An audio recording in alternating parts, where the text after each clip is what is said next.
lock myself in my room to listen to voices recorded. Don't walk outside to avoid being avoided.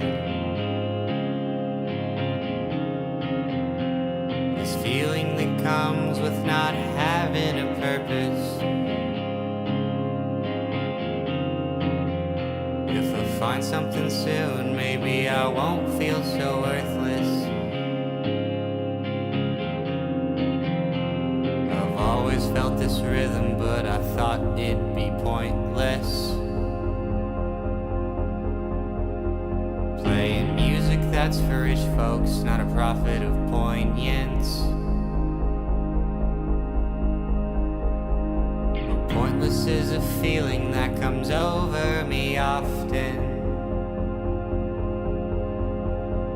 Though I keep going for a fear of not affording my own coffin.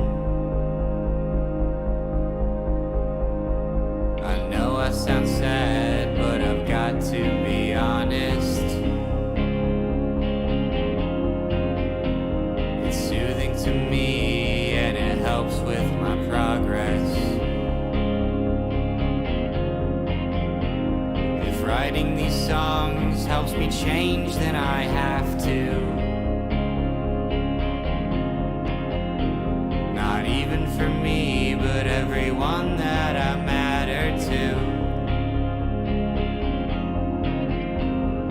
I've got this feeling life won't always be like this. My dad said to me, it's your calling, your purpose.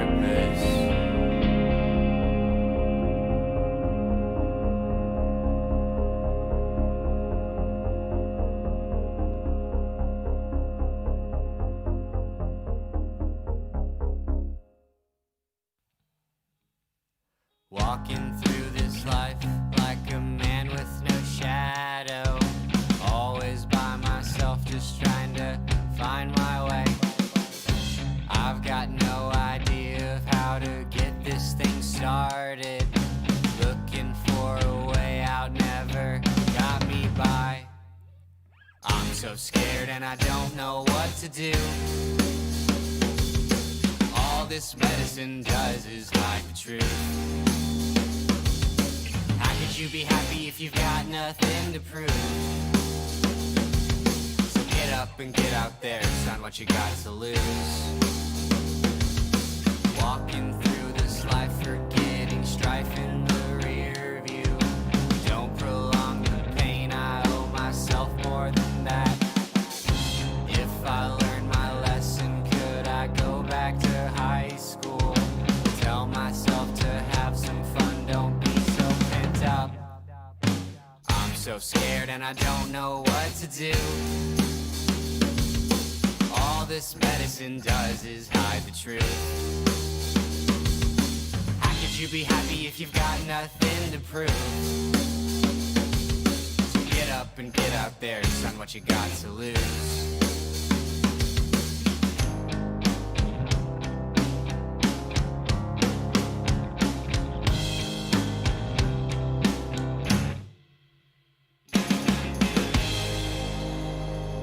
Howdy, everybody. Welcome to the SchuBros. It is a SchuBro kind of night. It is the 17th of September. It's a Thursday night. We are coming to you live, and as Kyle loves to say, in person. In person. We are joined tonight by our very special guest. Guys, a very interesting story. We're going to let her tell it, but we have Miss Lieutenant, is that how you say that? Is that right? We have Lieutenant Colonel Rose Forrest. We'll just go with that. On the show with us tonight from the Maryland, Texas, or the God, I did it. I knew I was going to do it, and I did it. I just have it to say Texas Army National Guard, the Maryland Army National Guard. Welcome, welcome, Colonel Forrest. Thanks so much for having me. So, Kyle, brought you on. I'm not as aware. I guess maybe Kyle follows you somewhere or knew of you from somewhere. I don't know how that happened. Most time Kyle and people don't interact very much. But you are the first female staff judge advocate for the Maryland, I'm not going to say Texas again, Army National Guard. And so for our people who are listening, let's start off with what the heck is a staff judge advocate? Kyle and I were Army. That's slightly unfamiliar to me because, unlike Kyle, I wasn't. We never got in trouble. What's that? We never got in trouble. Yeah, we never got in trouble. And then what is it that you do for the Maryland Army? I gotta watch myself. I'm gonna say Texas again. Maryland Army National Guard.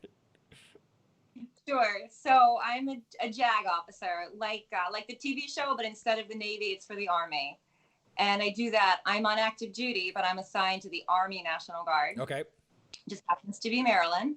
And in January, I was promoted to the staff judge advocate. Before that, I was the deputy. And what that is a senior attorney for the state. So I advise the 2-star joint commander. So it was actually terrible timing because I was appointed in January and I was trying to transition. And then at the end of February, COVID hit. And as soon as the governor declared a state of emergency, my first reaction was, oh my gosh, I have to call the staff judge advocate. And I went, oh shit, I am the staff judge advocate. I gotta call my boss. Wait a minute.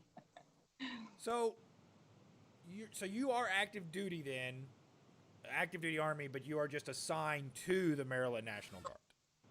So I'm a member of the National Guard. I've been in the Guard for 22 Okay. years, but for the past 8 years, I've been on active duty orders. So it's sort of the best of both worlds because I'm fairly stable. I'm not going to move around, but I get to wear a uniform every day, and I get all the other benefits of being on active duty. So that would be considered. So you're AGR. like assigned. Yes. Mhm. So you're assigned to the unit full time, and that is your full time gig. Yeah, about 10% of the National Guard is on active duty. Yeah. So yeah, we called those AGR slots, and yeah, they're pretty difficult typically to come by, especially on at least on the enlisted side. I'm not sure on the officer side whether it gets easier or not, but I know on the enlisted side there was very select few positions that AGR slots were open for. Usually supply sergeants, readiness NCOs, things of that nature. Not usually rednecks with big beards. Yeah, it's a very sweet deal. So being in the Maryland area and being in the military there, I mean, of course, you're very close to Washington, D.C., you're very close to the Pentagon, you're close to a lot of that stuff, and the Air Force base that Air Force One flies in and out of is in Maryland, correct? Yep, Andrews. So how often, as part of your duties, are you kind of working within any of those segments, like working with people at the Pentagon or working? I mean, I'm sure some part of Maryland, the Andrews Air Force Base has got Air Guard soldiers on it that then would be underneath your command or the command of your command. So, how often are you dealing with those types of entities? So I do every couple of months. I have to go down to the Pentagon or to Andrews Air Force Base, and I always feel like a grown-up going into the city. But we were talking pre-show about how in Texas, 2.5 hours away is no big deal. In Maryland, it might take me 2.5 hours to go the 30 miles to the Pentagon. It's an ordeal. Yeah. So I have mixed feelings about heading that way. I'd much rather stay up here in my neck of the woods. Yeah, 80 miles an hour on I-10, 2.5 hours. You can go quite a ways. Yeah. But I actually live in Annapolis, which is a Navy town. I'm close to the Naval Academy, which is a little weird because my 7-year-old wrestles for the Navy, and this year he's going to the Naval Academy's private school, and so he wears a little Navy uniform, and I'm expected to cheer, "Go Navy!" So the Commander's Cup is something that you're familiar with then, and you're having to sit on the 50-yard line and try to toe the sides then, huh? Yes. So let's talk a little bit about how your career progressed, because to make lieutenant colonel is not an easy feat. It's not something that every officer just makes it to lieutenant colonel, right? So most second lieutenants will make it to first lieutenant. Okay, fine, that's not so hard, right? It's like most E2s will make E3, time in service kind of thing. But lieutenant colonel is not oh, you just happenstance be in long enough and you're going to get that promotion. You know, you have to perform at a certain level and meet expectations and do certain things to be able to make that type of rank. So start us out. I mean, you said you've been in for 22 years now. Of course, you came in as lieutenant. Were you always on the law side? Were you always on the JAG side of it? Or were you ever in a different branch? So I actually started off as a legal clerk and went to ROTC in college and commissioned as a quartermaster officer, and was totally happy as a quartermaster officer. I could have kept in that job. I did it for 8 years. And then I had an opportunity to become a JAG officer. I was practicing law in my civilian job, and it all just aligned. It all just worked out. So through your career then, 22 years, certainly you've probably had a couple deployments. You've probably, had some rather, interesting characters that you've served alongside of or have been underneath your command. I'm certain, Oh yeah, I'm going to write a book someday. Yeah, there you go. You always have your memoir, stashed in the background, ready to go, right? So, can you tell us a little bit about, any combat deployments or anything like that would be something that, kind of sets you apart? Sure. I guess I got some advice from my father very early on. My father's a Vietnam vet. He was drafted, but he made the best of it. And when he was in basic training, one day they asked for volunteers. And so he raised his hand, having no idea what they needed volunteers for. And he ended up getting pulled from his duties to become a chaplain's assistant. So he went almost immediately over to Vietnam, was assigned, he was given the keys to a Jeep, and he drove around Vietnam moving chaplains. And he ended up having these wild adventures and just had a really positive experience in the military because he had volunteered without even knowing what he was getting into. It was just faith. So he shared this with me as a child. I grew up with this mentality. And so when I joined the Army, I just volunteered. I just took every opportunity. So when someone said, hey, you should be an officer. Okay, I'll do it. Hey, you should become a judge advocate. Okay, I'll do it. Hey, you want to come on deployment with me? Sure, why not? And so having that mentality, I think, really helped me take risks that maybe some other people might not have had the guts to take. Does that make sense? Yeah. So what has been like the weirdest case you've ever had to deal with? What was some of the stupidest things a soldier's ever done that you've had to, preside over? There we go. The word preside. That's what I was looking for. Oh my gosh. I've had some really, I'm trying to think of what I can share. I've had some really wild cases. A lot of my sexual misconduct cases aren't what you think they are. It's activities that involve lots of people and lots of things going on. You're like, how does that even mechanically work? And how am I going to explain this to a judge without using pictures? So, you said you went to the University of Baltimore, correct? And then you got your law degree from where? So I got my law degree from the University of Baltimore. Okay. For that, I went to Penn State for my undergraduate. All right. So as a Nittany Lion, when y'all toasted Texas A&M in the Holiday Bowl back in, what was that called, 2008? How proud were you just specifically to beat Texas A&M University? I don't know that it doesn't really ring a bell. So just as a recap, so that Kyle can never relive happened. this. Never ever happened. We've never lost a game. We just ran out of time. Right? Yeah. You never. I've seen them lose. I've seen them, but I've never seen them quit. Yeah. An Aggie never lies, cheats, or steals, but they will, elaborate, fabericate, and collaborate. It's elaborate, collaborate, and borrow. Okay, but that doesn't Get rhyme. your facts straight. Neither does lie, cheat, or steal. Yeah, but mine does. It literally, it's like anyway using the legal way. So of getting around. So something, A&M was which scheduled to which play our Penn lieutenant State colonel would in the Holiday appreciate. Bowl, 2009, 2010 era. It was Joe Pa's kind of last couple years there before the scandal really hit. And one of the Aggie yell leaders, which that's kind of the famous thing about A&M, is they don't have cheerleaders, they have yell leaders. He went a step too far. What's that? He went a step too far. It was funny, but it was, It's a good joke. you know, He poked some fun but at Joe Pa. It's not a broad audience joke. It's a between me and you joke. Yeah. So he made a joke at Joe Pa's expense. It was considered to be impolite, especially since at the time we didn't know that, what was going on with Penn State or any of those kind of things. It was Joe Pa was considered this respected coach who had, earned his keep. And they then went to the Holiday Bowl and got toasted. And it wasn't a game that A&M particularly did well in. So it was one of those that, as a Penn State fan, I'll give you that one over Kyle because Kyle is a huge Aggie. Yeah.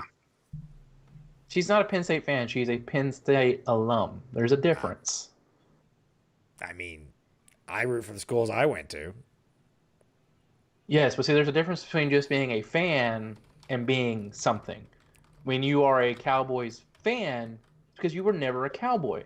I was a Cowboy. But What are you talking can about? say, I'm an Aggie. I got the hat and or everything. I'm a Penn State Lion. But you can't say I was a Cowboy unless you actually played for or worked in the organization. Man. So I think what you can say is all alumni are fans, but not all fans are alumni. That's true. That works. There's T-shirt fans. There's definitely T-shirt Yes. fans. That is most definitely the truth. So, I guess let's talk a little bit more about you and your career leading up to this point, and then what it means to be the first female staff judge advocate. I mean, surely that's quite an honor because the Maryland Army National Guard is one of the older National Guards because Maryland's one of the original 13 colonies. So that means that the Maryland Army National Guard has existed since the National Guard has existed. And I'm very proud of myself that I said that 3 times and never the word Texas did come out. I've jinxed myself. Oh my God, it's a miracle. It is because I used to get this stuff in my head and I can't get it out. So that's that is as old of a National Guard as you can be as a state National Guard, and yet you specifically are the first female staff judge advocate there. So what does that mean to you to be the first female? So I didn't even realize it at the time. I'm the 19th staff judge advocate for the state, and it's the type of position that someone might be in for a long time. The officer who had it before me had done the job for 17 years. So not a lot of turnover. But looking back, when I came in as a judge advocate, as a captain, I did not have any females in my leadership. In fact, I was the only woman when I joined. So I now have several women on my team that work for me. So I would say that we're making progress. I also think that as an organization, not just in the JAG Corps, but the year or 2 years before I became the staff judge advocate, we had the first all-female leadership team in the entire National Guard out of all the 54 states and territories. We had a female tag, the 2-star. She had a female senior enlisted advisor, and both the Army and the Air assistant tags were women. So that was pretty groundbreaking, and that was 2 years before I was appointed. It's like groundbreaking and historic all at the same time, and sad that it took that long to happen. But glad that it finally did happen, because it's me and Ross preach that it's best person for the job no matter what. It doesn't matter who you are, what you are, where you are, how old you are. If you're the best person for the job, then that's who we want there. Right. So what would you say? I mean, would you think it's more of an issue of just lack of recruiting towards female legal officers? Would you think it's just not getting people to that position yet? I mean, is it simply just maybe the Maryland Army National Guard didn't have a dearth of female legal officers to pull from, and therefore it just hadn't happened because of that? Is there anything? And what would be your suggestion? So my wife is about to go to law school. knock on wood, she's taking an LSAT in November. Let's hope she does well enough and everything is great and she gets into law school of her choice. But she's thought about becoming a JAG officer once she's done and pursuing that route. Because her father served, her brothers have all served, her mother served, I served, and she would like to do her part as well. And then she's thought about serving. What advice would you give to any, women that are looking to make that jump, or what's the benefits to them? Why is something they should do? Why is it something they should consider? How will it help them in a legal career? Because I think for a lot of people, they see the Army as, okay, yeah, it's a steady job, but I'm not going to make the pay I could make as a private lawyer, in the private market. Is that, I mean, what would you say? What would be your pitch, your elevator pitch to somebody there? Okay, so there was like about 3 questions there, but they're all great, and I want to answer them. To start off with my disclaimer, these are my opinions, and not necessarily those of the Maryland Army National Guard, the Army Defense. We say that when we give financial advice on the show. Hey, these are your investments. You spend your money. If you lose it, it's on you. Or if we talk about gambling, the same thing goes. But I do feel like we are in a transitionary time. I do feel like there are some structural issues that women have to get through to get to the top right now, but we're getting better. And I know that when I was a supply officer, I had a female battalion commander that I could look at and that I could model from. And I didn't necessarily have that as a JAG officer in my organization, but there were other female leaders that I could look to. And again, ask them to mentor me and learn from them. So I think that it's important to recognize and as women service members to appreciate those women who went before us and sort of blaze the trail. And it's also important for us to turn around and look back and put a hand up to help those junior women that are coming up behind us and not forget how hard it is. And as far as advice to women who want to join, I would just say that I have had a really good experience. I think I had to learn throughout my career that I don't have to be a man to do well in the military. I have to be physically strong. I have to be resilient. I have to be tough. I have to be able to be direct and concise, which are skills that are generally attributed as male skills, but I also have value as a woman. I'll tell you just when I was a lieutenant in Iraq, I was the only person on the team who could go into the house and could talk to the women. I was the only person who could go into the hospital and clear a wing, the maternity ward, because of those cultural issues. And so my unit needed me there as a woman. I had unique value. And more recently, as a senior staff officer advising a 2-star commander, I was the only mother in the room as we were trying to figure out what to do with COVID. So we're trying to figure out whether we support the test sites or whether we support food distribution for school children. And I was able to bring that perspective because I have 3 young kids, and I'm doing all those mom things. And so it's okay to be a woman. That's why I love the Miss Veteran America competition, because it celebrates that we're strong, but we're still women. So I'd like to go ahead and ask one quick question and then change the subject a little bit and talk about the reason we actually brought you on in the first place. Okay. The first thing is I noticed that when you put your arm up, you had a little tattoo right here. Did they change the tattoo regulation since we got out? Because that was not allowed. It's probably grandfathered in, dude. Well, it could be, but that's why I'm asking. So you can't have a tattoo that shows past your sleeve. Yeah. So you mean this guy here? Yeah. It cuts short of my sleeve. Okay, because when we were in, if it could be seen while wearing PT gear, they got rid of this. They got rid of the forearm rule. I'd say 2017, I think, is when they got rid of it, because so many guys already had them and they were grandfathering in so many people. It was like, at this point, we may as well just let people have it, because I know my brother-in-law, both. I mean, he doesn't have the sleeves, right? He doesn't have it start here and go all the way down to his wrist, but he has tattoos on every portion of his arm, from top to bottom on both sides. He's got a big purple seahorse on this forearm. It's weird. It's a mean looking seahorse. I'll give him that, but it's a purple seahorse. I've given him hell about it. He claims some things that are not true, and him and I both know they're not true. But Was he drunk? there may or may not have been promise of a kiss from a certain individual that if he would get a certain tattoo, which I don't think is worth, carrying a foot-long seahorse for the rest of my life. But, hey, priorities. Each their own.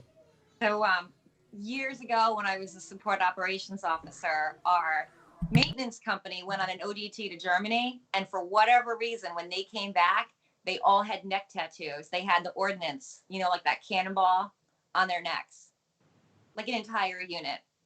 What's the commander going to do? Yeah, that's crazy. All right, so let's go ahead and change subjects a little bit to talk about the reason I reached out to you in the first place, which is that you were running for a office, kind of a position per se. Oh yeah, look at there. A title. There we go. A title. You're running for a title. Can you tell us a little bit about it and what it's about? And because I had never heard about it until I saw you on TikTok, and I didn't even know about it until I clicked on your profile and then saw what it was. And I was like, do a little research on it. I was like, dude, this is so cool. I've got to at least reach out and see if she wants to come on and talk about this. Oh, yeah, I'm so glad. Yeah, I love the concept. So there's an organization called Final Salute Incorporated, and their mission is to end homelessness for women veterans. And so they do this through this program where every year they find a Miss Veteran America, and she goes out and she's the ambassador for their platform. And it's a competition like nothing else. It looks a little bit like a pageant, but it's not. There's a push-up competition, and there's a soldier board, and a lot of military elements. And the judges are, there's one woman from each of the services who's a glass ceiling breaker in her field, and they will judge us during a live show in October. So it's very similar to a best soldier competition then, just geared towards female veterans or female soldiers. Yeah, and there is a evening gown runway walk as well. But I mean, in a best soldier competition, you would appearance is a portion of even a best soldier competition. I like to tell guys, when you walk into your boards, when I was a sergeant, it's like, hey man, if your uniform isn't right, you're going into a board. You may as well just go ahead and expect it. You're not getting promoted, because you walk in there and you look like a shamble shake. That is the impression that they're going to get, is that if you don't care about your uniform, you don't care about your service. So, but you said it supports homeless female veterans. So can you talk to us a little bit? I mean, we know that veterans as a whole, and of course, male veteran homelessness is rampant and prevalent, and it's a travesty. But female homeless veterans is something we don't hear, I guess, a lot about. We only usually, when you see the guys on the side of the road, it's always the guys holding up the, hey, I'm a veteran, and with their Vietnam hat or their OIF hat. So we don't hear a lot about female homeless veterans. So can you talk to us a little bit more about what's going on that side of things, and what's being done by everybody to try to help that situation? So veteran homelessness is a problem for everyone, and it at first glance it doesn't make sense, because you think about all the skills that veterans have. But when you look at what they struggle with, PTSD, addiction, physical disabilities, ineligibility for the VA, you can start to see how there could be a problem, with unemployment and financial independence. But there are additional factors that female veterans have that aren't the same. And that's why Final Salute Incorporated, they call it the invisible sister that you don't see. A big part of it is that 70% of homeless women veterans are single mothers with young children. Yet there's almost no VA housing, whether it's housing vouchers or whether it's transitional housing they could facilities they could stay in, almost none of it is for children. It's designed to be gender neutral, that any veteran can walk in and get a room in a transitional boarding house, but they don't take children. So 70% of the women veterans can't use the VA housing. The other thing is, in order to be counted as homeless, you have to be out on the street under the federal definitions. Well, if you're a mom with little kids, you are not going to be on the street. You're going to do something else that's less than ideal. Perhaps you're going to stay in an abusive relationship, or perhaps you're going to have, an apartment in a dangerous neighborhood, but you're going to put a roof over your children's head. So that's another unique factor.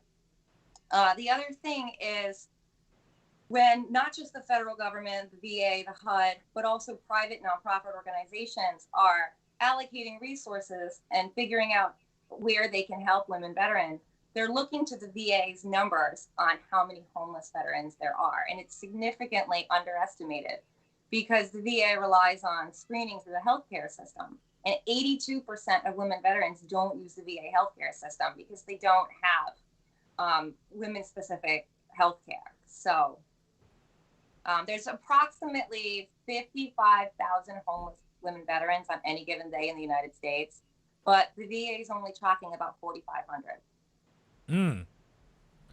Yeah, and I mean, if you're worried about if you're relying on medical screenings from the VA when you're talking about anywhere from 6 months to 74 years to get an appointment, it's less likely that you're gonna go in there and be forthright with your information. Even when you do get in there, you're just trying to get seen and get the things that you need. You're not really wanting to spend all the time going through all the preconditional screenings because you might be worried, oh well, they may deny me service or they may find a loophole because of some answer I give. So yeah, it's sad, but it's definitely a situation where we need to do. So how does this program that you're doing, how are they able to support women veterans? What are they doing specifically? Is there a way that individuals outside of the Army can support this and get behind this? Is it a donation type? Is it a 501c? How does that work? So Final Salute Incorporated has 3 programs that they run.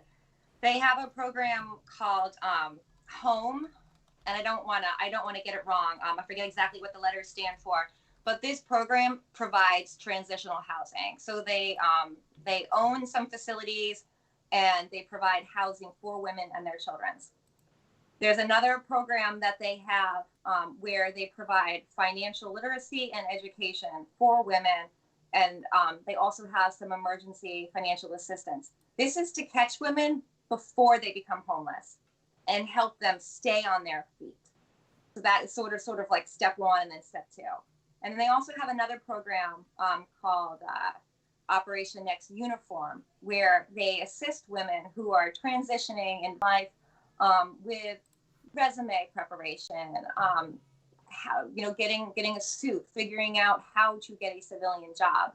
So they're really looking at the problem from a position to solve it before women become homeless, but they also have a plan for when women are homeless.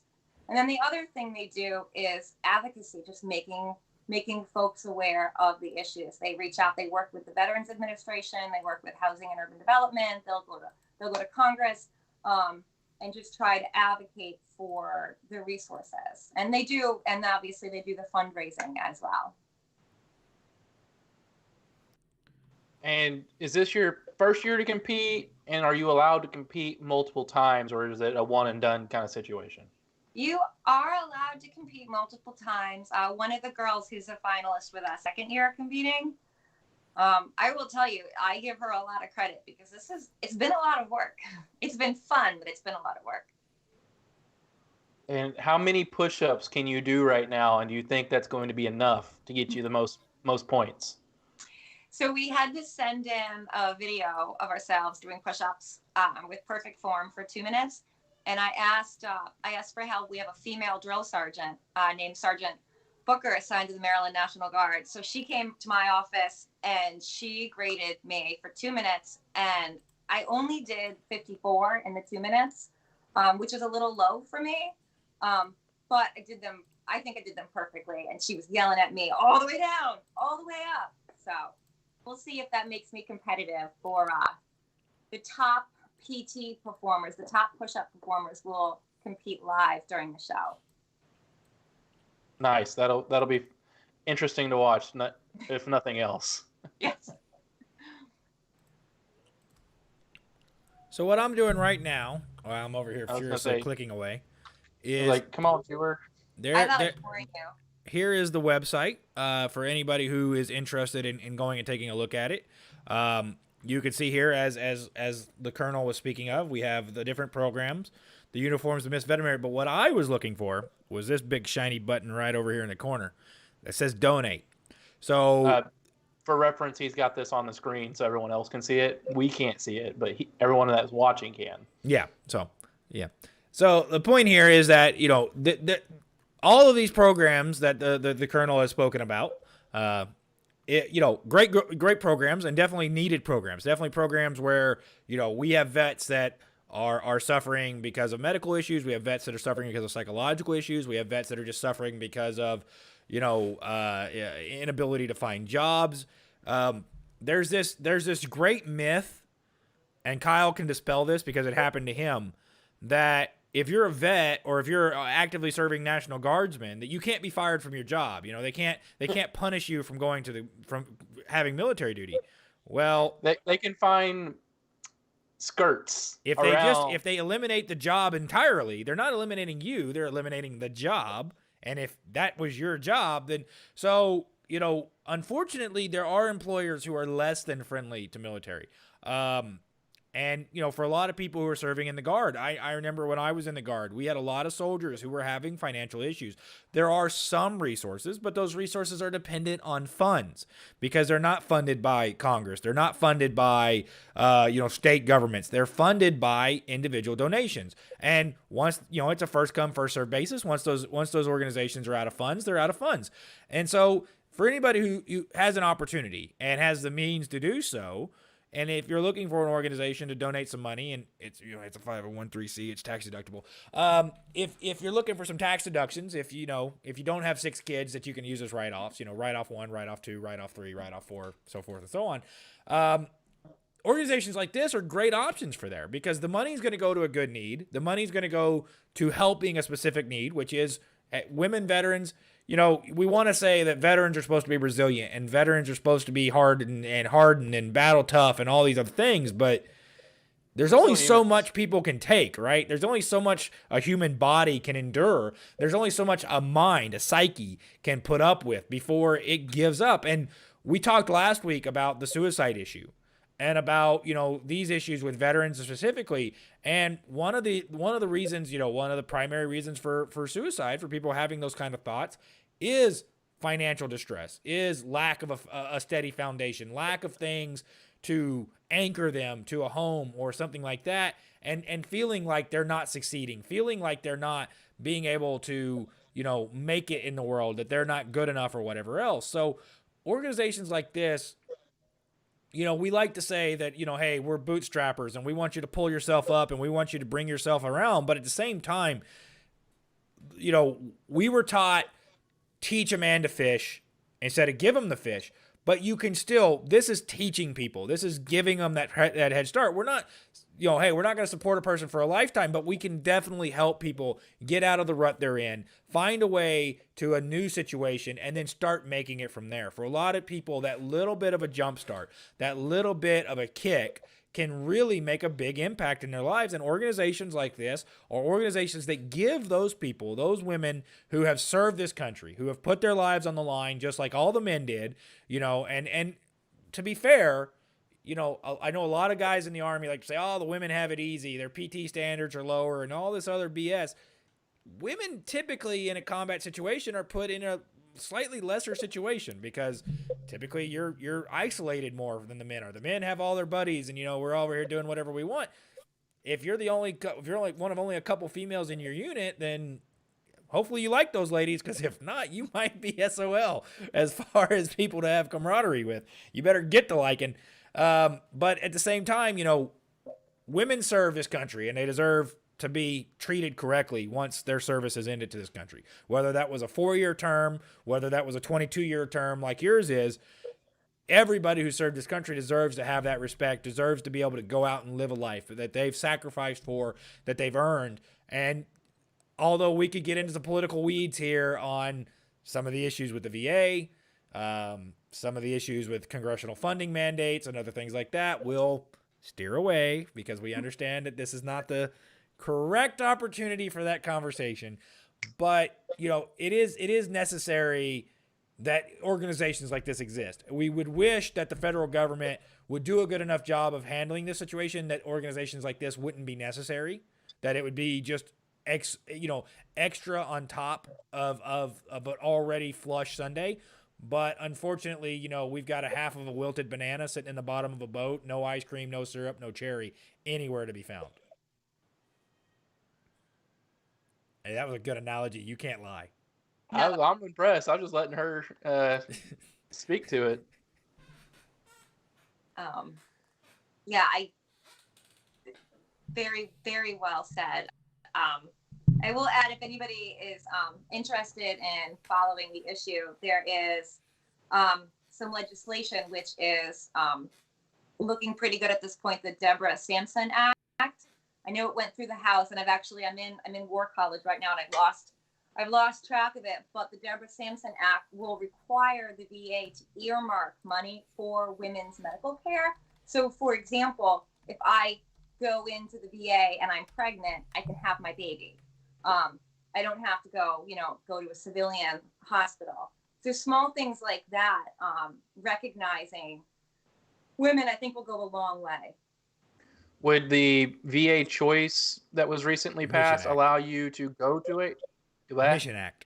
The Choice Act was with the Mission Act, the Choice Act was 2014. Sorry. Would the Mission Act that was recently passed allow you, though, to go to a private hospital and then the VA pay for it? I don't know. So I stumped a lawyer. Well, let's be fair. Lawyers are interpreting the laws after they're written, not trying to figure out what congressional people are trying to do. So a big issue I've been having lately is,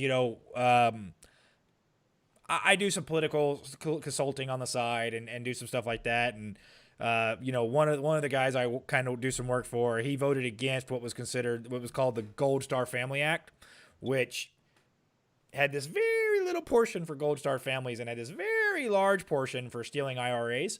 And so he voted against it because there was a lot of stuff in there that was very bad, and the tax ramifications on IRAs was something he wasn't able to vote for. He sponsored a standalone bill, which would have given all the tax benefits that the Gold Star Act would have given to Gold Star families. He sponsored the bill, and everybody, he voted against Gold Star families. He voted against the Gold Star Family Act. And it's like, if I named an act the I Won't Beat Puppies Act, and in the act I said, you know what, in fact, I will beat puppies. I'm going to go kill all the puppies. I won't beat them. I'll just murder them. I'm not going to beat them. I'm just going to kill them all to begin with. I could still say, oh, he voted against the Don't Beat Puppies Act. It's just the name of the act. It's not really what the substance of it is. So Deborah Sampson, I already actually just texted him. I was like, hey, Deborah Sampson Act, where are we at on this? So I'm reading about it on congress.gov right now. This is kind of what I do. I go through and look at acts like this and try to figure out whether I should suggest candidates to support them. It's honestly an act. So seeing that it was the one I'm looking at least, HR 2452 was originally introduced in 2017. Yes. So, it's been kicking around. So that would have been midway through Trump's first year. So yeah, it's definitely something we need to look into and see why it's not coming up for a vote, and whether it's just The excuses always are that it's not coming up a vote because we have coronavirus relief bill to work on right now. Well, an act that's been floating around since 2017, you can't blame coronavirus for it not having at least come in for a committee vote, and getting some sponsors. So maybe we can get some sponsors on board and see where we're going to go. It was originally sponsored by Rep. Elizabeth Etsy out of Connecticut 5, Democrat. That's fine. Still, if the bills got merit, it doesn't matter who wrote it, right? So that's definitely something to look into. Looking at what that would do is that would create some. Oh, she had to warm up. She had to one up my water game. I mean, ours has a sticker though. Yeah, that's true. I mean, we're rocking a sticker. I mean, yeah. don't scan the QR code back- if you screenshot the show. Don't scan the QR code. Good job, Kyle. Yeah, whatever. Kyle's our tech guy. He made us a QR code that lasted 1 month before. Now you scan it and it just says It would work again if we paid for it. I just don't want to pay for it. I agree with you. We haven't sold any yet. If we start selling them, maybe I'll pay for it. So back to women veterans. So of course, being a woman veteran yourself, what other issues specific to women veterans are we seeing? Are we seeing, anything more health related? Are we seeing anything more psychologically related? Are we seeing things that are just finding jobs outside of work related? Because it's interesting, the dichotomy when you actually start looking at women going into the workforce, what would be considered positive traits for a man, being assertive and that for a man is considered leadership and taking charge and but sometimes for a woman that can be considered, starts with a B, rhymes with an itch, and other things. So are we seeing because it's not a perspective I have. I'm not a woman veteran. I don't currently self-identify as a woman veteran. Maybe tomorrow, who knows? We'll see where I go. It's at any time, right? Okay, we'll stop because we shouldn't do that. I was gonna say you could go by Rose. You know what? So since my middle name is Alan, I've been called. I was at the airport and they go, "Will Rosalind Schumann please come to the desk?" Will Rosalind Schumann? And I was like, that's me. And as I walked up there, and they're like, because it said on the ticket they had crunched my first and middle name together. They didn't put a space. And the guy's like, "Well, I just figured it was Rosalind." And I was like, "Well, I can't argue with you. If I was to read it, I would have said the same thing." But what specific issues, women veterans are having that men veterans might not appreciate or may not be able to understand? So I just recently posted a Military Times article to my official Facebook page about this.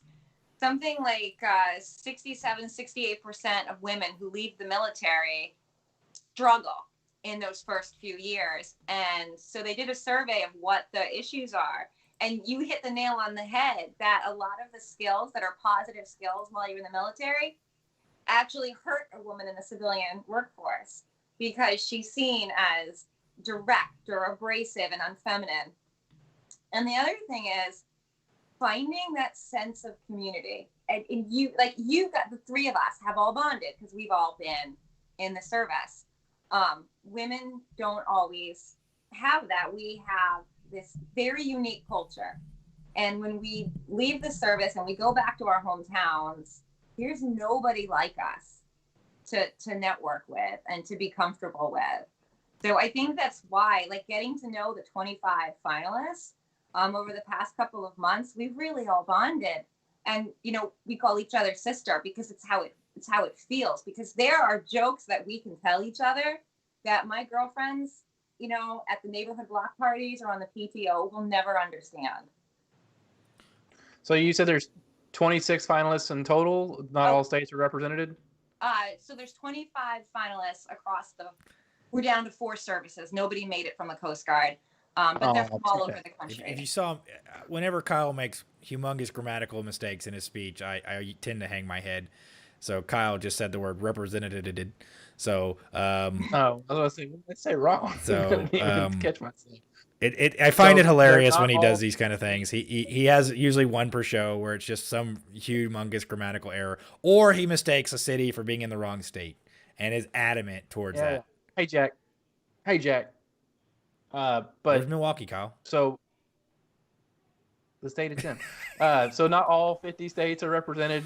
Only certain ones. No, there was no requirement from the states. Okay, but there is somebody from Texas though. I know we talked about her. Yes, there's actually one of the finalists is in the Texas State Guard, and I asked you what that was because I wasn't sure. Yeah, so State Guard's a little bit different. Yeah. Go ahead, Ross. was gonna say it's not the National Guard. It doesn't adhere to federal regulations.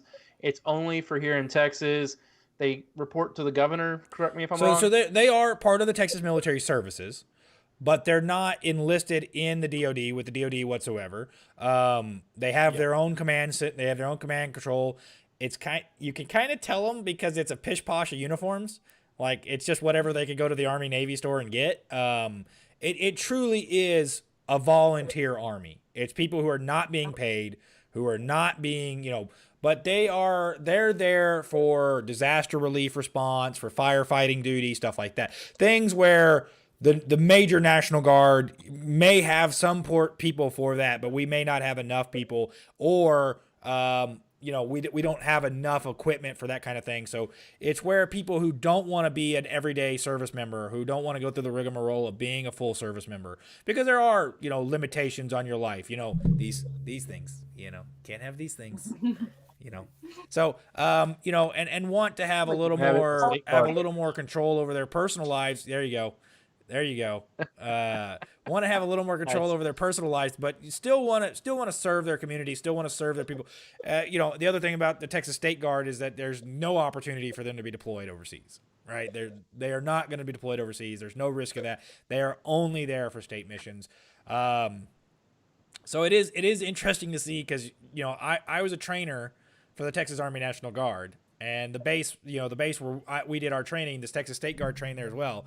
So we'd be rolling up and down in Humvees and LMTVs, and then you see these guys in pickups, and it's, they're just driving around in pickups, and they're just, doing their thing, and you just leave them alone. Let them be in their own little world. And one guy'd get out in a Navy uniform, next guy'd be in an Air Force uniform, next guy'd be in an old set of BDUs, and it's just like, all right. And, no real adherence to exactly what that uniform was when it was supposed to be worn. Maybe it's a little mix of these boots with that hat and this shirt and these pants. And all right, man, just let I that gotta one give go. them a lot of credit though. We have something similar. It's called the Maryland Defense Force, and it's the same thing. These guys are purely volunteers. They don't have any benefits. They got to buy their own uniforms, but they show up and they drill and they help out. We have a lot of doctors. And in fact, when we had the Baltimore riots going on, they were running our battalion aid stations for us. And so they just, and they have an engineer corps and they do a lot of our building inspections. So really great resource for the state. Yeah. So that's pretty cool. They're building a very skilled cyber unit as well. So yeah, that's an interesting part because as far as cyber units go, the new Cyber Command is at Camp Mabry, the Texas Army National Guard headquarters. So, we got Elon Musk now. We got Cyber Command. Space Force is on its way here too. Future Command's down there in Austin. Yep. So we got a test case here in Bryan at the Relics campus where they're testing supersonic weapons. You might not want to talk about that. It was public news. I don't know. It's all over the news. I wouldn't have known about it otherwise. I didn't hear about it. So Kyle, there's an interesting story about, you said you go to the Pentagon, and the reason I brought this up is because there's an embarrassing story involving Kyle and the Pentagon. Wait, what? You told me a story about you going to the Pentagon at one point in time. I think you're hallucinating or drunk or both. You told me a story, baby. You were lying. Okay, you tell the story. I'm going to go ahead and tell you it's false because I've never been to the Pentagon. I heard a story. Well, maybe you embellished the story because you said the word Pentagon. You said it part of your civilian job, you had to go to the Pentagon, and that you decided for ease of access to go in uniform because you were still in service. Yep, never happened. Well. I went to the Trigon on A&M campus. Yeah, nobody cares about that's that. not the Pentagon. No, definitely not the Pentagon. That's not we were talking about hyperbole during the pre-show. Yeah, Kyle's embellishing. He likes to embellish. I don't remember telling you anything about that. I did get to go to Washington, D.C. for a job while I was still in the National Guard, but I did not wear my uniform up there because I wanted to be able to be a tourist and because I had never been and I wanted to go enjoy. Well, I'm going to still keep telling that story to everybody else that doesn't know you so that I can make you look like an absolute idiot because it's hilarious to me. 100% false, but you do you, buddy. That's never stopped. Never let the truth get in the way of a good story, right? Yeah, I mean, you had those blonde leg hairs, and they just like to come rub them down, and called you Cracker Jack or something of that Corn nature. I Pop. don't know. Corn Pop. There we go. You know, get in a You fight know, with. good story. Yeah, I just see Don't make a I just damn see the Colonel's sense. face like, I know this is political. I'm just gonna sit here and be silent and smile. I'm not gonna say a word. I'll let these two idiots do whatever the hell they want to do, and never Just come make on a their fun of show again. So, No, we're gonna have to have her back on after she wins. well, yeah, of course. Oh my gosh, I love that. You guys are great. No, so And I get a giant crown. there It's you go. really good. Ooh, There's a joke there that I want to tell, and I'm not going ahead. to, do it. because Trump used to sponsor the Miss America pageant. Yeah. So Trump should come. President Trump should come. Of course, it's military, so commander in chief. He should come crown you with and just harken back to the Miss America days, because people hate him for that too. So I mean, let's talk a little bit more. I want to talk a little bit more about female veterans, because I think this is a topic that we can joke and have fun and goof, but at the same time, it's a serious topic that doesn't get talked about, I think, enough. I don't think I think if you polled service members right now, you polled 95% of the people in the Army, they'd have no clue what we're talking about right now. They'd have no clue, it wouldn't be a major concern of theirs. They'd be considering, war appropriation funds and other things like that. This wouldn't be something where they would be putting a lot of time and effort and thought. So Let's change that. why is it that, okay, so you're saying right now 55,000, is that women homeless veterans, or is that total homeless veterans? Women. But the VA is only counting 4,500. Correct. So let's go through first. Who is counting 55,000 versus the VA's 4,500? How are we getting to those numbers? Sure. So the 55,000 comes out of an information paper that Final Salute Inc. has. They have it on their website. It's been submitted to the VA and to HUD, along with like an explanation of their math. And it comes down to looking at how many unemployed veterans there are and making an educated guess on what percentage of those unemployed veterans aren't able to have adequate housing. So they're counting not having adequate housing as being homeless. Is that what? Just make sure I heard that right. Yeah, so the federal definition of homeless means to be without shelter, no roof. So it excludes women who are couch surfing. Okay. So if I am moving myself around, sleeping on a couch here one night, sleeping in my car the next night, I technically have a roof over my head. But I think that you and I could probably agree that that's not, you're homeless. Yeah, 100%. So what is it that they're trying to do to help get this clarified better, as well as support those 50,500 people that aren't VA considered homeless? Sure, that's Hopefully my math was right. So they are pushing for the VA to do a better job of screening for homelessness so that we can have an accurate picture of who's homeless where. They're also looking at the underlying issues that cause homelessness in the first place. So what do you think? And I'm asking for your specific opinion here. I understand this is not the opinion of the Maryland National Guard or any of those other people, or Trump or any of your commanding officers. In your specific opinion, what programs would you've got a magic wand, you can go through and you can just make policy happen. Do you think this is something where the Department of Defense needs to be doing more? Do you think this is something where the VA needs to be doing more? Is this something where states need to be doing more to support these women veterans that are coming home?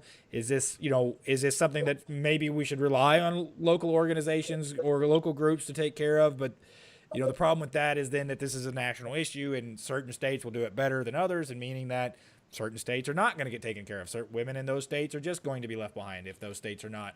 So if you could go through right now and just have your way at policy, you got your magic wand, spending's not an issue, you can do whatever you want to do, what in your opinion is a solid solution, or at least a valid start? So I think at a fundamental level, when we're looking at policy on how to take care of our veterans, we just need to recognize that there are women veterans and that they have unique needs. And things like sensing sessions with women veterans to figure that out, or when you have women veterans in leadership positions who are helping develop that policy and who can bring that perspective, I think that's where we're going to see positive change. So, do you think that the DoD could be doing more in terms of preparedness for women once they're, once they decided, hey, we're going to transition out of the military. My military service has come to an end. I did a 4-year stint. I did a 20-year stint, whatever it is. To be better, because I know there's a major push now for education, but still I know, at least when I was serving, that most of my soldiers were unaware of how to access their education benefits. They were unaware of the loopholes in their education, the requirements for the, education benefits, and Kyle and I have talked ad nauseum on this show about, a lot of the, at least on the male side, they meet that, local girl close to the base, and they sign over their VA benefits to her, and then all of a sudden she's gone, and she's getting a free education, and her kids are getting free health care, and he's sitting there going, oh crap. So your brother-in-law? You don't know. He didn't. I don't think he did. At least he didn't tell me he did. Either way, I wouldn't particularly surprise me. I got a lot of brother-in-laws though, so there's a lot of them to go through. As far as it goes, though, I mean, is there something the DoD, Department of Army, Department of Navy, Department of Air Force can be doing better, or now the Department of Space Force can be doing better to prep women? Are we counting the Space Force? I mean, it's part of the Air Force, right? It's like the Marines. It's the Air Force's little sister. Are they commissioning like Space Force officers? There's a general. There's a commanding general. Okay. There was a Netflix series about it. Yeah, Steve Carell. No, they appointed a commander of the Space Force. I mean, and correct me if I'm wrong. To my knowledge, the Space Force is under the command of U.S. is under the command of the Department of Air Force. So just like the Marines are under the command of the Department of the Navy. Now the Air Force used to be under the Army. And the Air Force used to be the Army Air Corps back in the day, of course. Yep, before the Korean War, 1954, and they split and became the Air Force. But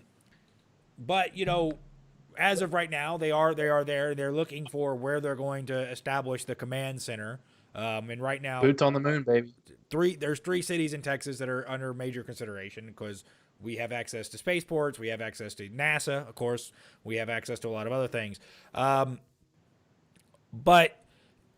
back to the point, when we start talking about these actual programs, when soldiers, within a year of their contract date, they start the, hey, are you going to re-enlist push?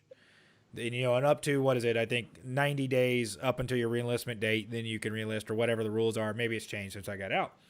But you can pretty much know within a year of a person's last, exit date, whether or not they're going to stay or go. And then, there should be a push there to start preparedness for people once they exit the service.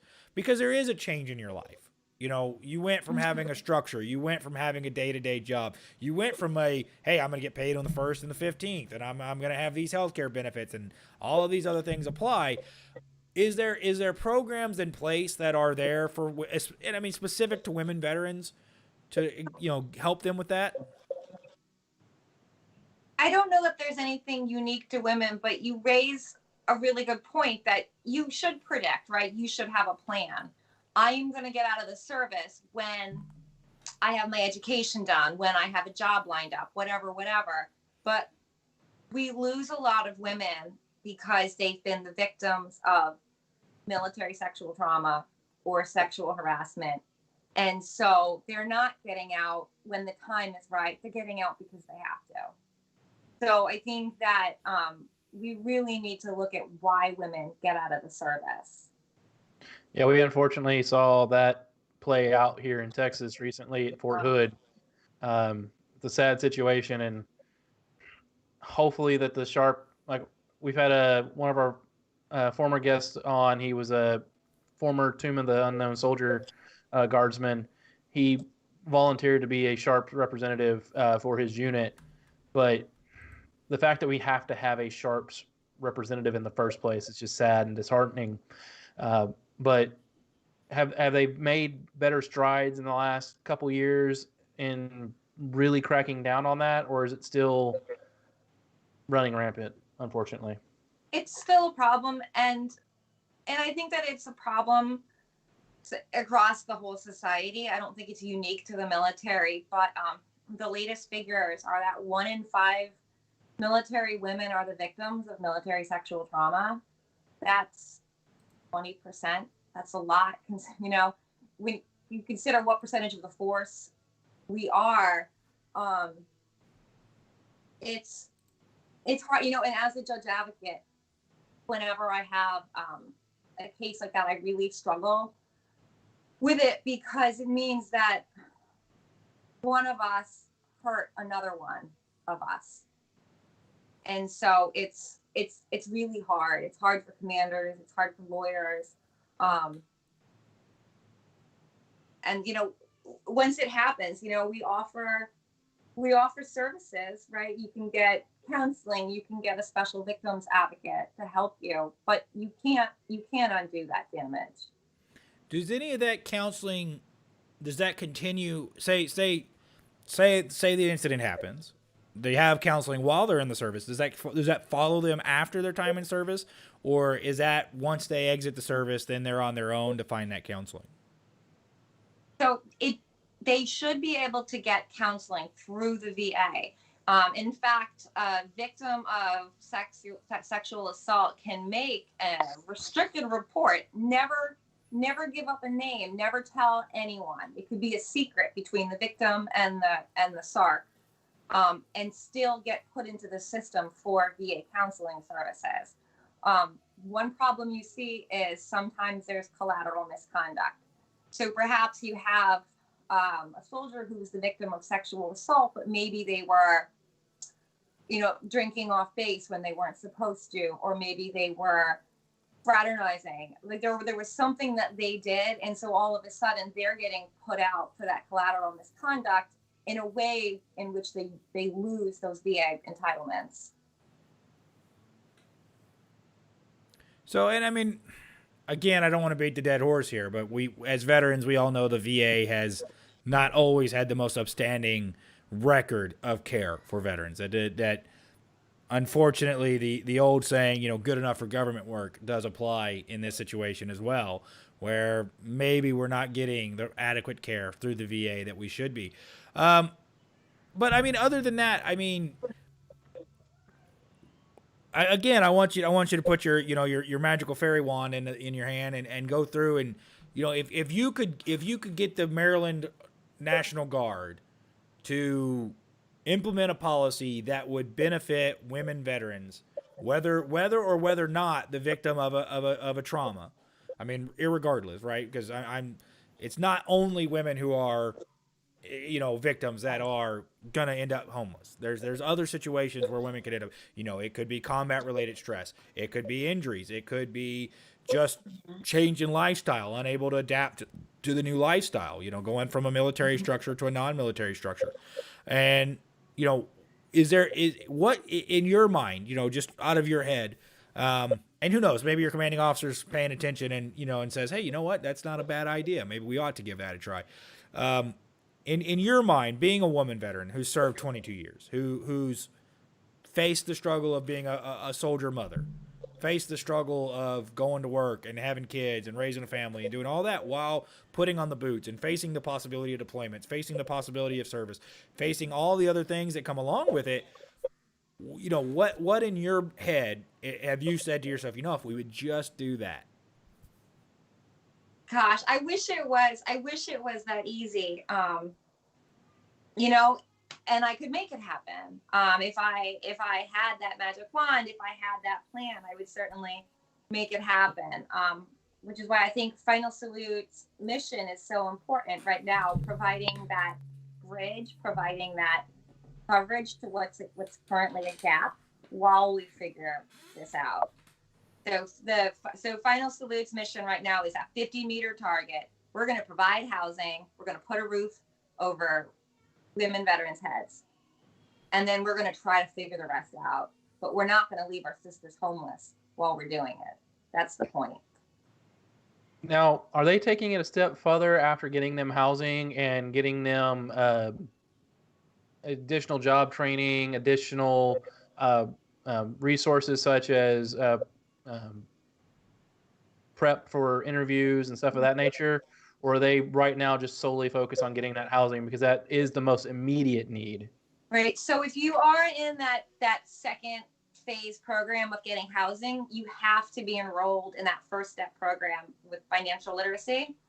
And if you look on Final Salute's webpage, they have some testimonials of women who have come out through the program and are financially independent and doing well now because of it. And again, just like I was mentioning before, coming up in the service, right, where you follow in the footsteps of someone else and then you look behind you, these women are doing the same things. That's good to hear. In fact, the woman who founded Final Salute Inc. was a homeless women veteran. And her stories, it's a good example of how it happens. She had a job. She was a major in the Air Force Reserves, and her unit was deploying. So she left her job and she mobilized and was doing her thing. And at the MOB site, she found out she had cancer. Ooh. So her unit cut her orders, sent her home. She didn't have a job to go back to. She didn't have a house to go back to. She didn't have medical coverage, but here she is with cancer. It's not covered because it wasn't incurred in the line of duty. It was pre-existing condition. So she found herself in the worst place she could be, and she figured it all out, right? Like with this amazing story. And she didn't just go, phew, I'm glad that's over with.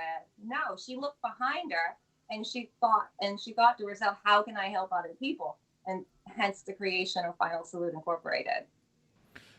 That's sad but awesome all at the same time. I'm glad that she was able to overcome that ginormous hurdle that was put in her way and now is helping others do the same. That's a very heartwarming story. So I want to transition for a minute because we've for the last 17,000 years now have been talking about COVID. And that's all we talk about. And of course, you brought up earlier that the National Guard has been very involved in testing. The Texas Army National Guard was very involved in that. Title 32 orders came down. The federal government was paying for the states to deploy soldiers at the state's discretion. So for anybody who's not familiar with the differences between Title 10, Title 32, the different or state active duty, which us enlisted soldiers like to call sad pay. Because it makes us sad. Anyway, Title 32 is federal orders. You get federal pay, but you're still under the command of your state, of the governor and the people. Whereas Title 10, you then go under the command of DOD and the larger forces above. I have to stop you because this is so amazing. You could have my job. Half of what I do is plain duty status. I have a chart in my office with duty status so I can walk people through it. You seriously have my job. Yeah. You did great. Well, I would have to identify as female then, but I mean, okay. Other than that, so yeah, it's Rosalind. It comes down the road. So Title 32. I don't think I'm winning the Miss Veteran pageant at any time soon. It's not going to happen. But anyway, no. Title 32. So these soldiers are still under the command of their state, but the federal government is paying for the states to deploy them. The National Guard has been very involved. And, of course, over the last couple months, I've argued with a lot of people who have castigated the National Guard over, their involvement with riots and other things. And, especially the walk in Washington, D.C., where they were, basically accused of war crimes for clearing out the park. And, and we're not going to get into whether or not it was, a riot versus a protest or anything like that. But, when I have a hard time when I hear people say, oh, the National Guard, these guys are thugs. They're out there just beating up on people. no, the National Guard are the same guys that were setting up temporary hospitals in New York and Michigan, and they were the same guys that were doing testing the very early days, setting up testing centers all over the nation. And then at the same time, these are the same guys that are going to do hurricane relief and going to do national forest fire relief and going to do all these other missions while trying to maintain some semblance of a civilian job or civilian life. And I know for my buddies here, my unit got picked up on the Title 32 orders. They didn't know when they were going home.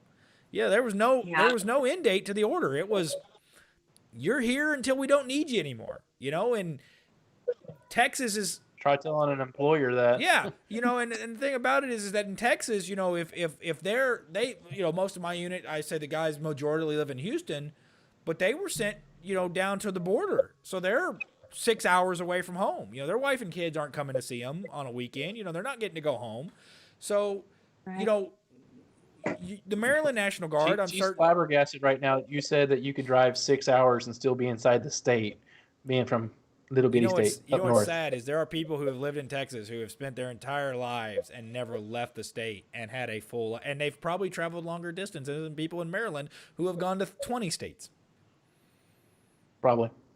I'll tell you this. I flew from Amarillo to Harlingen one day. That's the furthest north airport in Texas and the furthest south Texas airport. With a 45-minute layover in Houston, it was a 6-hour flight. Yeah, it's a 10-hour drive. It's a 12-hour drive from Austin to Amarillo. And that's about halfway. Harlingen's about another 12 hours from Austin. So 24 hours to get all the way across. 24 hours from Maryland, you could be Michigan. So anyway, can you give us? I'm going to give you a moment to brag on the Maryland National Guard, because we'll brag on the Texas National Guard about what they've been doing, what y'all have been up to, how y'all have responded to the COVID crisis, how y'all have responded to the other cities on fire crises that are currently occurring, and what your soldiers have been up to, what they've been doing, and what they're still persevering through. Sure. So I will brag on Maryland. We have conducted over 1,500 missions since March 12th, when the governor called out the National Guard, and really have been everywhere, all over the state. We were setting up tents. We set up temporary hospitals. We were providing security at testing sites. We did a lot of warehouse work. The national, I don't want to say it wrong, the National Strategic Stockpile happens to be in Maryland.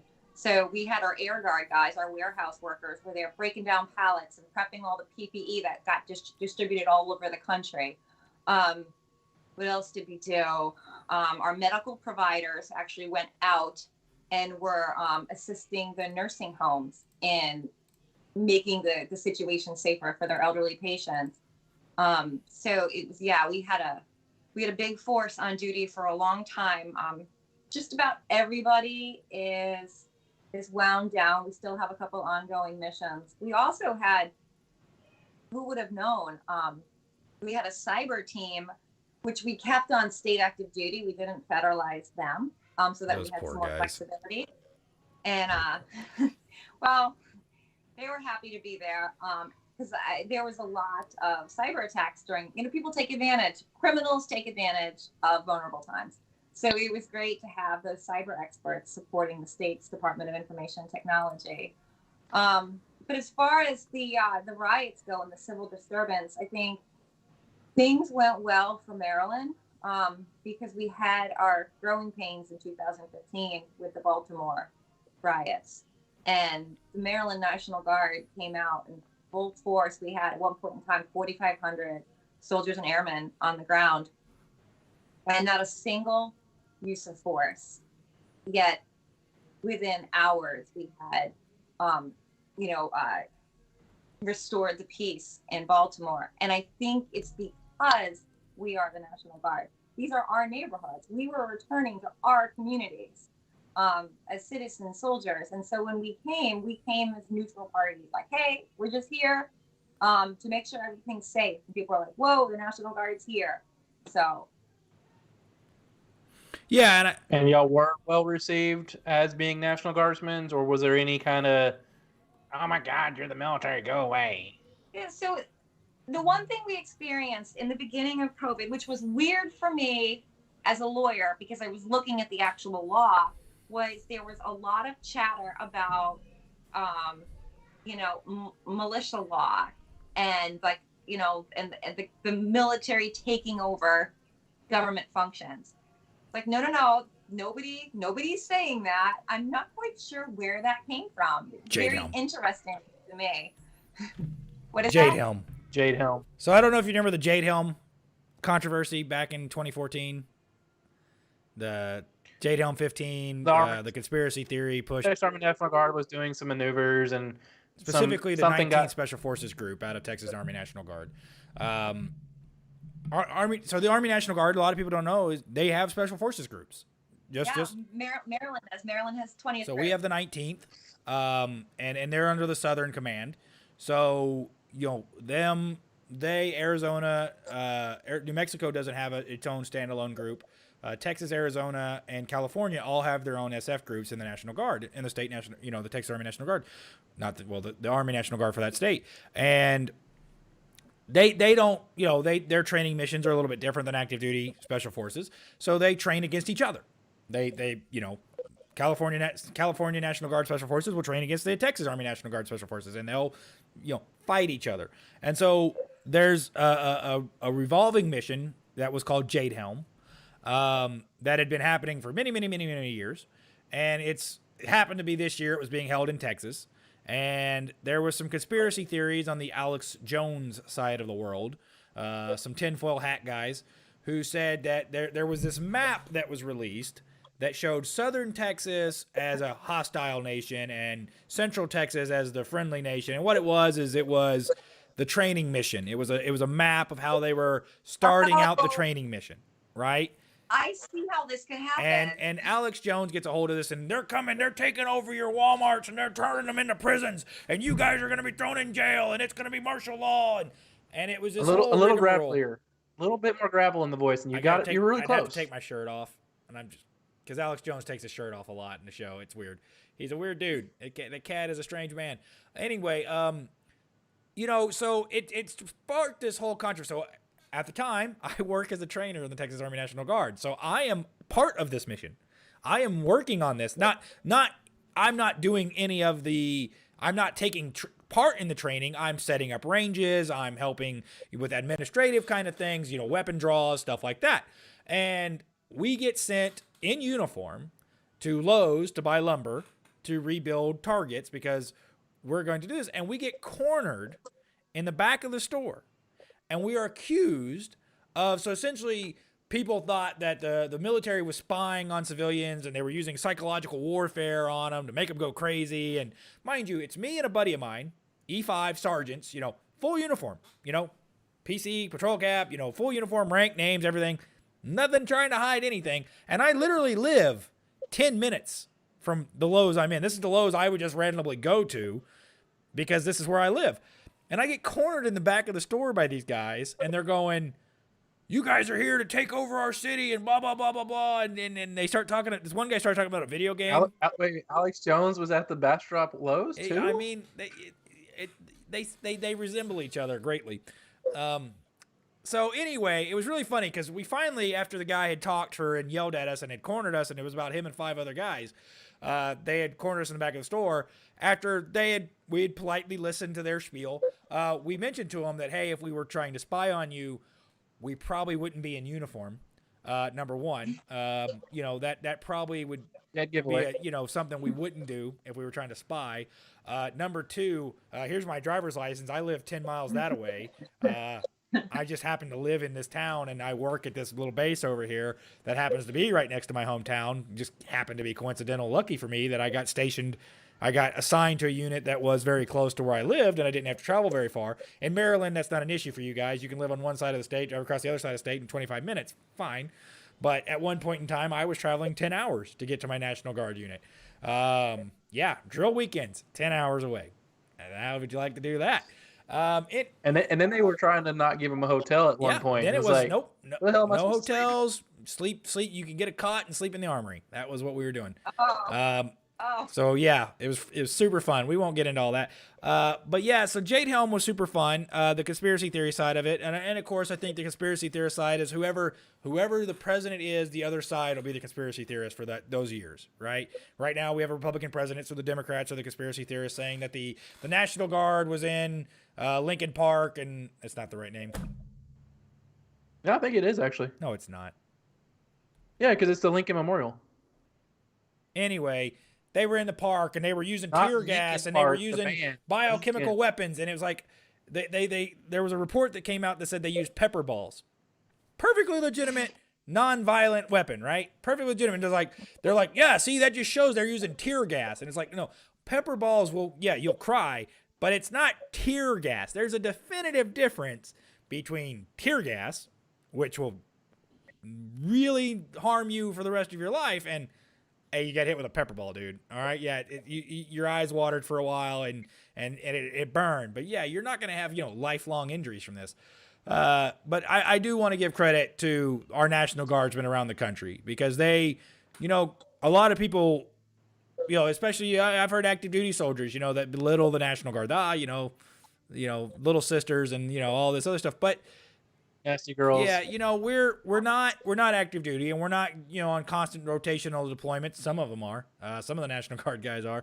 But at the same time, they stand ready to complete those missions and go do those things, and have to go deal with their own neighbors yelling in their faces and screaming at them, or cornering them in the back of the Lowe's. And as I walked out of the store, getting confronted by a sheriff deputy that they had called on me, wanting to know what the hell we were doing there, and the sheriff deputy saying, hey, we're just going to ask you guys not to come to town in uniform anymore, which I was like was counterproductive, because again, if they think I'm spying on them, now I come back next time and I'm not in uniform, they recognize me, now they're like, oh, see, yeah, you are spying.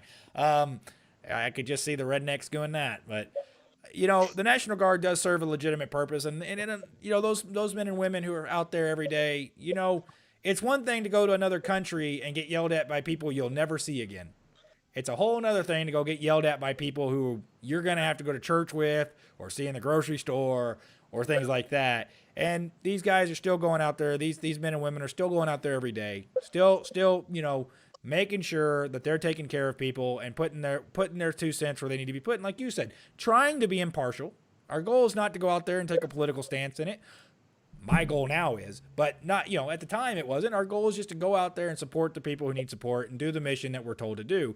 And, there's a lot of credit that needs to be given for that, whether they're in Maryland, and there's how many soldiers does Maryland National Guard have? we have about 4,500 soldiers and 1,500 airmen. So 6 grand total. So we're about 8 times as big as y'all.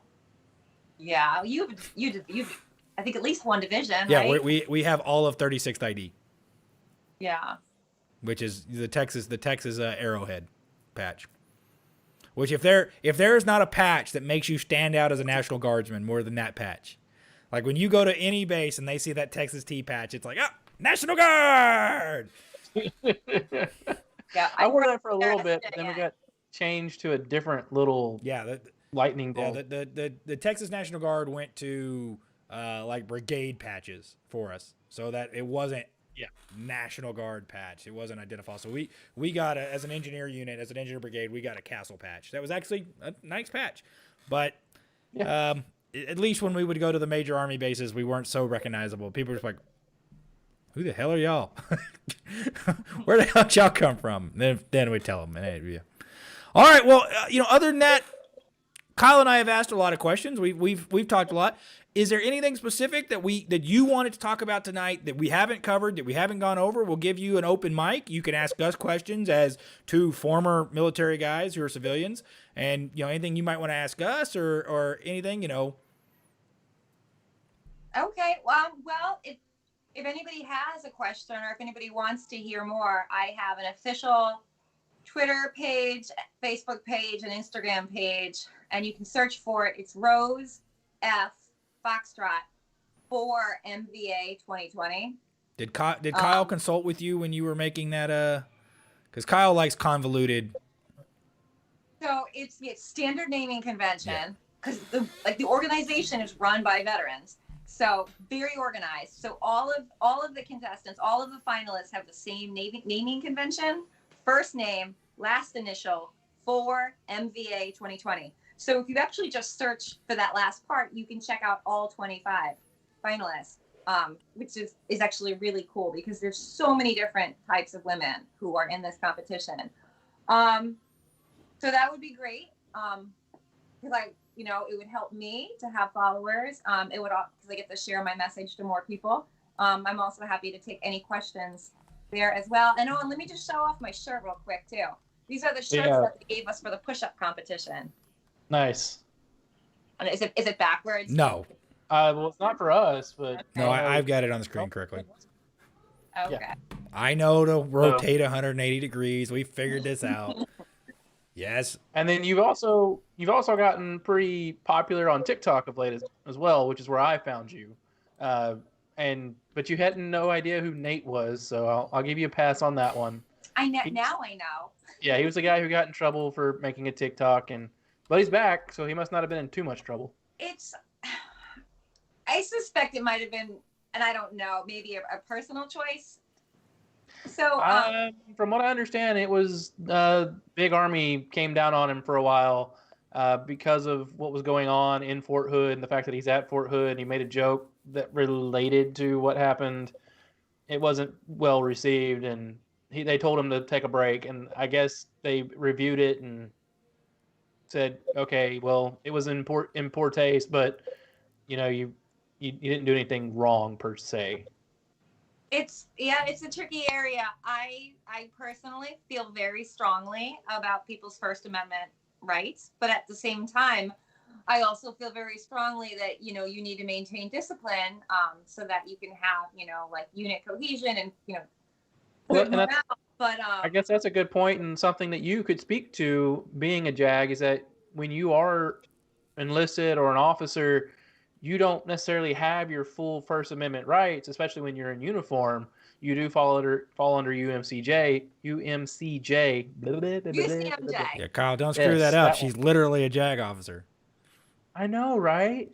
So you could speak to that a little bit more and kind of enlighten people, because a lot of people don't understand, like when you're in the military, you do give up certain rights. You don't have the full array that you would if you were a civilian. Right. I can't say anything political. I can't say anything that's prejudicial to good order and discipline of my unit. Also, as an officer, I have to be, Dignified. Becoming an officer at all times. So Yeah, that's a nice thing about being enlisted. We're idiots. We know what we are. So I think a lot of times people assume that officers are sticks in the mud, and I'm not. So. I just always laughed when I'd get a new lieutenant and he'd come brag to me about his education, and I had an MBA and was well on my way to working on a doctorate, and it was like, tell me more about your bachelor's degree from Kaplan University. I really want to hear about how hard your bachelor's degree from Kaplan was when I have an MBA from Syracuse. Please do continue. And it was funny because the commander knew very well what my education was, and it was almost like he would send them to me, like just to see how this interaction would take place. He probably wanted you to fix the lieutenant. Yeah, it was always pretty funny because it always the guy would come over and I got this degree in underwater basket weaving from blah blah blah blah blah School of Barbados, and is like, I'm so happy for you, dude. And I don't know if it's unique to the Guard.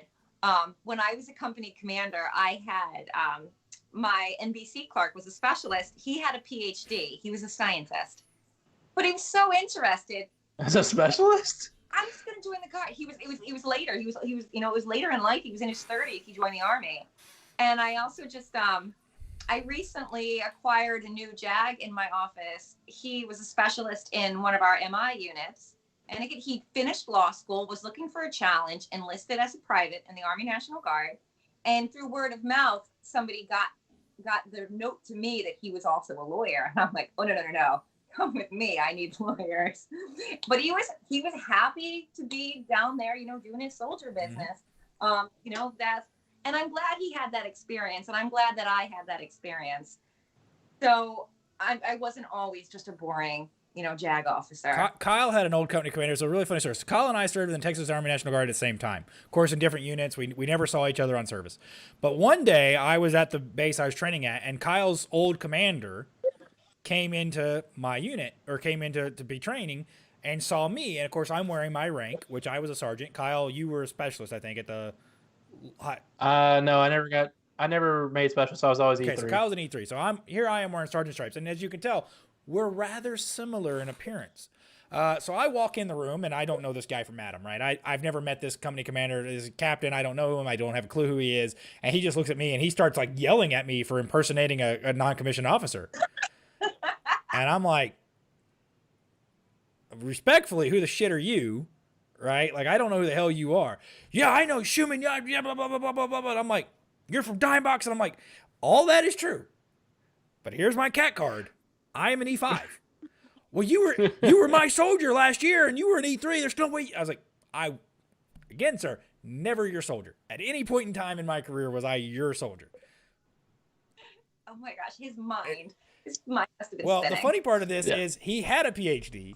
He was a doctor, and it was one of these things where we started talking afterwards because he profusely apologized for accusing. Was it Buchanan? What's that? Was it Buchanan? Yeah, it was Buchanan. And he was never my commander, but he was like my XO. yeah, but he had become he had left your unit and become a company commander somewhere else. And it was just funny because then I was like, so do I call you Captain Doctor or Doctor Captain?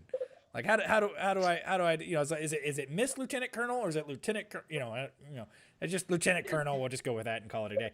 But other than that, we're getting to the point, and since you are in Maryland and you are in the Eastern time zone and you probably have PT in the morning, it's probably about time to go to bed.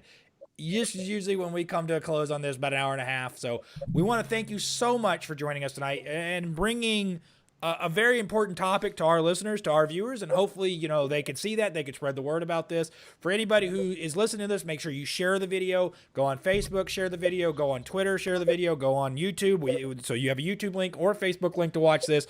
Do hit the like, subscribe, share, whatever buttons to make sure that you're getting to know when we are, who we are, what we are, where we are.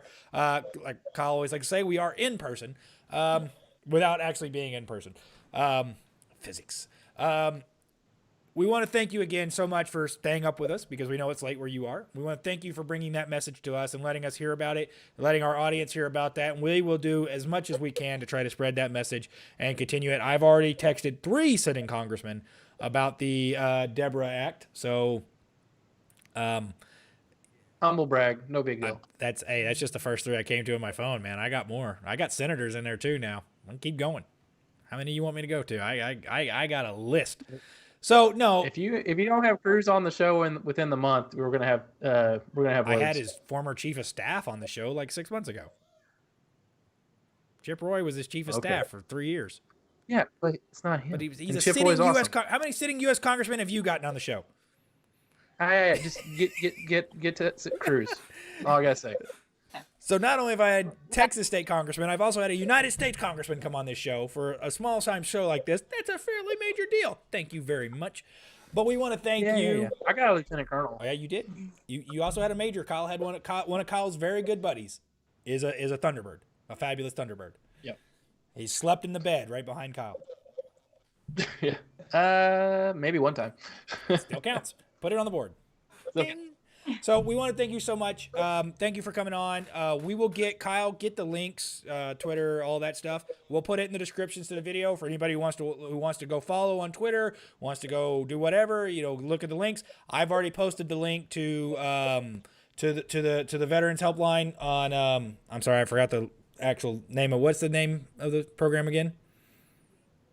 Final Salute. I've posted that link on my Twitter account. I am a blue checkmark Twitter account. So, hey. Oh, God.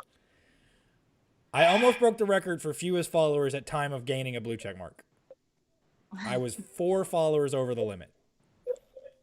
Wow. I had 31 followers. The lowest is ever 27. But thank you so much. Thank you, guys. Everybody have a great night. God bless. And thank you, ma'am, for coming on the show. And please be good. And we hope you kick their butts, except for the lady from Texas, which, of course, we hope wins. Yep. Thanks to Gig'em, and God bless. And do go out there and whoop some butt and come back and tell us how awesome it was. All right, I will. All right. Thank you, guys. Good night.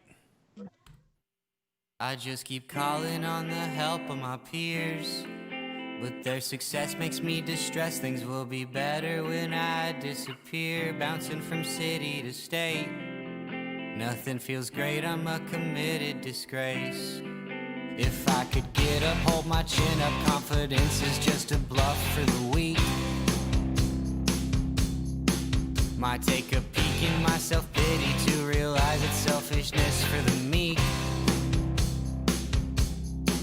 Just take these pills, it makes it better, but withdrawals will make you seize up and tweak. You gotta buy it every month, we change the brand, it's more expensive this week.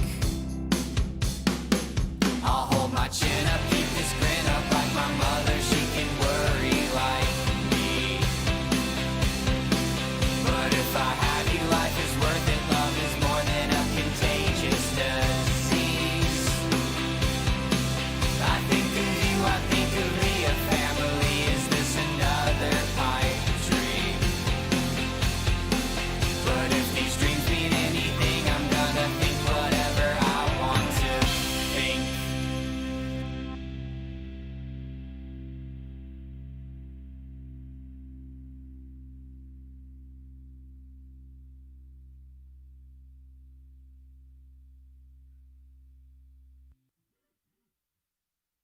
I just can't convince myself to look. Why can't I be strong in the place where you read your books? I just can't rely on happenstance. Didn't say goodbye before you died, I should've took that chance. But you'll never leave me, no, my heart is bleeding, and I know this feeling's not fleeting. Your hugs were the best thing, just wrapped up in your strength. I'd give up to be there right now. I just want you back, we all want that. I just wish that you hadn't forgotten. I hate this disease, I hate human beings. We fall apart before we get broken. I just can't believe you're not here with me. We should be out back sitting underneath that willow tree. Talk and I'd be listening. I didn't take the time to read your mind before you forgot me. Okay. But you'll never leave me, no, my heart is bleeding, and I know this feeling's not fleeting. Your hugs were the best thing, just wrapped up in your strength. I'd give up to be there right now. I just want you back, we all want that. I just wish that you hadn't forgotten. I hate this disease, I hate human beings. We fall apart before we get broken.